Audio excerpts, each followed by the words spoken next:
खंडवा जिले की सभी तहसील खंडवा, पंदाना, पुनासा, हरसूद व खालवा में भारतीय न्यूज चैनल के लिए तहसील स्तर पर संवाददाता नियुक्त करना है। सिर्फ इच्छुक अनुभवी ही संपर्क करें। Mobile number 9425046807।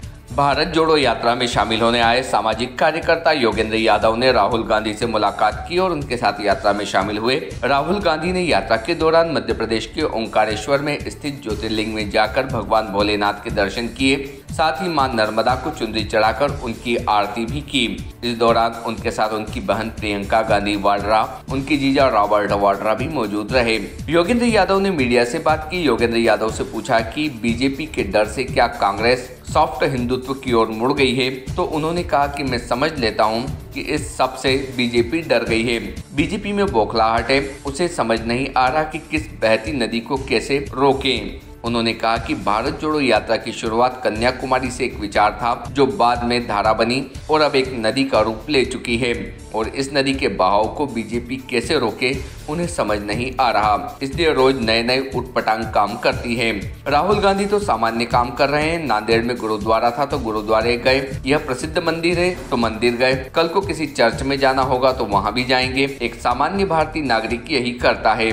दिक्कत उनको है जिनके चश्मे में एक ही चीज नजर आती है। उन्होंने कहा कि भारत जोड़ो यात्रा ने इस देश का मिजाज बदलना शुरू कर दिया है। जनता का मूड बदलना शुरू हो रहा है। आज से 2.5 महीने पहले जो चुप्पी, अकेलेपन और डर का माहौल था वो टूट रहा है और जब जनता का डर टूटता है तो कुर्सी वालों को डर लगने लगता है। राहुल गांधी की भारत जोड़ो यात्रा में पाकिस्तान जिंदाबाद के नारे पर सामाजिक कार्यकर्ता योगेंद्र यादव ने कहा कि बीजेपी वाले यह हलफनामा देकर यह कहे कि अगर यह झूठा निकला तो हम मुकदमा झेलने के लिए तैयार हैं। उन्होंने कहा कि पिछले 5 साल में न जाने कितनी बार बीजेपी वाले पाकिस्तान जिंदाबाद के नारे लगवा चुके हैं और हर बार झूठ साबित होता है। यादव ने कहा कि बीजेपी आईटी सेल के लोग रोज झूठे के पुलिंदे चलाते हैं। 5 बार तो मैं ही इन्हें झूठा साबित कर चुका हूं। इसके बाद भी इन लोगों को शर्म नहीं आती। जब योगेंद्र यादव से पूछा गया कि कन्हैया पर भी आरोप लगते रहे हैं कि वह देशद्रोही है, तो योगेंद्र यादव ने कहा कि मुझे तो गर्व है कि मैं कन्हैया के साथ चल रहा हूं, क्योंकि पहली बार कन्हैया के ही नाम पर यह झूठे वीडियो चलाए गए थे जो हर तरफ से फोर्जरी साबित हो चुके हैं। योगेंद्र ने यह कहा कि जो लोग देश को तोड़ना चाहते हैं वह दूसरे को देशद्रोही बता रहे हैं। उन्होंने कहा कि कोई मेरे घर में मेरा और मेरे भाई का झगड़ा करवाए तो यह मेरा दोस्त हुआ कि दुश्मन। जो भारत माँ के 2 बच्चे हिंदू और मुसलमानों के दिन रात फसाद फैलाए, झगड़ा करवाए, वह भारत का मित्र हुआ कि दुश्मन। उन्होंने भाजपा पर निशाना साधते हुए कहा कि देशद्रोही तो यह है जो अंग्रेजों की राह पर चल रहे हैं। अंग्रेजों ने भी फूट डालो और शासन करो की नीति अपनाई थी। योगेंद्र यादव से पूछा गया कि क्या 2024 में कांग्रेस की सरकार बनेगी, तो उन्होंने कहा कि यह कांग्रेसियों से पूछा जाना चाहिए। मेरे जैसा व्यक्ति यहाँ वोटों का कैलकुलेशन करने नहीं आया है, लेकिन अगर इस देश में हिम्मत आ जाए और अगर देश यह कहना शुरू कर दे कि हम इसे हिंदू मुसलमान में बंटने नहीं देंगे, तो मेरे लिए तो यह यात्रा सफल हो गई, फिर चाहे एक वोट ना मिले। टीम भारतीय न्यूज।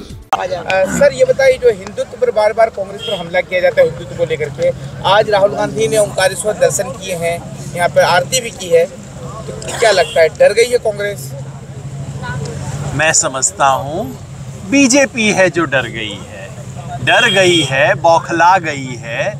समझ नहीं आ रहा कि इस बहती हुई नदी को बीजेपी कैसे रोके। ये जो कन्याकुमारी से एक विचार था, जो बाद में एक धारा बनी और अब तो नदी बन गई है। अब नदी के बहाव को कैसे रोके बीजेपी को समझ नहीं आ रहा। नित नए उटपटांग काम करती है। राहुल गांधी तो वो कर रहे हैं जो सामान्य भारतीय करता है। जहां नांदेड़ में गुरुद्वारा था तो गुरुद्वारे गए, यहाँ प्रसिद्ध मंदिर है मंदिर गए, कल को चर्च में जाना होगा वहां भी जाएंगे, जो सामान्य भारतीय करता है। इसमें कोई नई बात नहीं है। दिक्कत उनको है जिनके चश्मे में सिर्फ एक चीज़ दिखाई देती है, नहीं तो एक इस देश के सामान्य नागरिक को तो कभी ये चीज़ें दिखाई नहीं देती। वो तो बिल्कुल सामान्य कर्म है। मैं समझता हूँ भारत जोड़ो यात्रा ने इस देश का मिजाज बदलना शुरू किया है।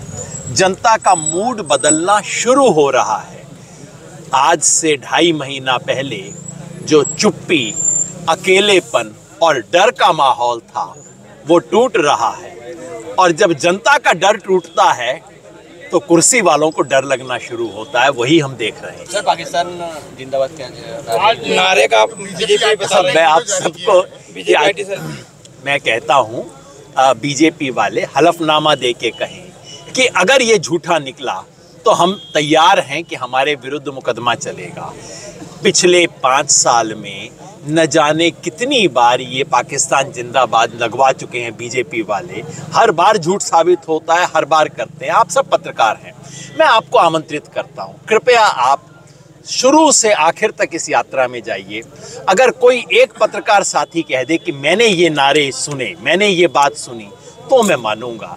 ये जो झूठ के पुलिंदे रोज चलाते हैं बीजेपी आईटी सेल वाले, इनको तो 5 बार तो मैं झूठा साबित कर चुका हूं। बेशर्मों ने एक बार भी शर्म माफी भी नहीं मांगी। इनकी क्या बात करनी। योगेंद्र जी, उनका कहना है कि कन्हैया उनके साथ में चल रहे हैं जो देश को तोड़ने की बात करते हैं, इसलिए इस तरह के नारे लगाए जा रहे हैं। मुझे तो गर्व है कि मैं कन्हैया भाई के साथ चल रहा हूँ, क्योंकि पहली बार कन्हैया के नाम पे ये झूठे वीडियो चलाए गए थे जो हर तरह से फोर्जरी साबित हो चुके हैं। उसके बाद भी ये लोग जारी हैं। दिक्कत यही है कि जो इस देश को वाकई तोड़ने पे तुले हैं वो लोग दूसरे को देशद्रोही बता रहे हैं। आप ही मुझे बताइए, मेरे घर में अगर कोई मुझ में और मेरे भाई में झगड़ा करवाए, वो मेरे परिवार का मित्र हुआ कि दुश्मन? जो भारत माँ के 2 बच्चों में, हिंदू और मुसलमान में, दिन रात नफरत फैलाए, झगड़ा करवाए, फसाद करवाए, वो भारत का मित्र हुआ कि दुश्मन? देशद्रोही तो ये हैं। अंग्रेजों ने जो काम किया था, फूट डालो और राज करो। महंगाई का इनके पास कोई जवाब नहीं।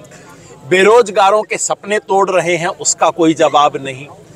अडानी की संपत्ति बढ़ती जा रही है, देश के व्यक्ति गिरते जा रहे हैं, इसका कोई जवाब नहीं। और इस पे पर्दा डालने के लिए घर में आग लगा के चुनावी रोटी सेकने का काम कर रही है बीजेपी। मैं तो इन लोगों को देशद्रोही कहता हूं। घर में आग लगा के जो कहे कि मेरी चुनाव की रोटी सिक जाएगी, उससे ज्यादा बुरा कोई हो नहीं सकता। तो देशद्रोही तो ये है, चाहे जो मर्जी नारे लगाए। सरकार बनी। बहुत अच्छा सवाल है, आप कांग्रेसियों से पूछिए। मेरे जैसे लोग यहाँ पे कोई वोट की कैलकुलेशन करके नहीं आए, सीट की कैलकुलेशन नहीं। अगर इस देश में हिम्मत आ जाए और अगर ये देश ये कहना शुरू कर दे कि हम हिंदू मुसलमान में बंटने नहीं देंगे इस देश को, मेरे लिए तो ये यात्रा सफल हो गई, चाहे एक वोट ना बदले, मेरे को कोई फर्क नहीं। Subscribe now to most exciting channel ever.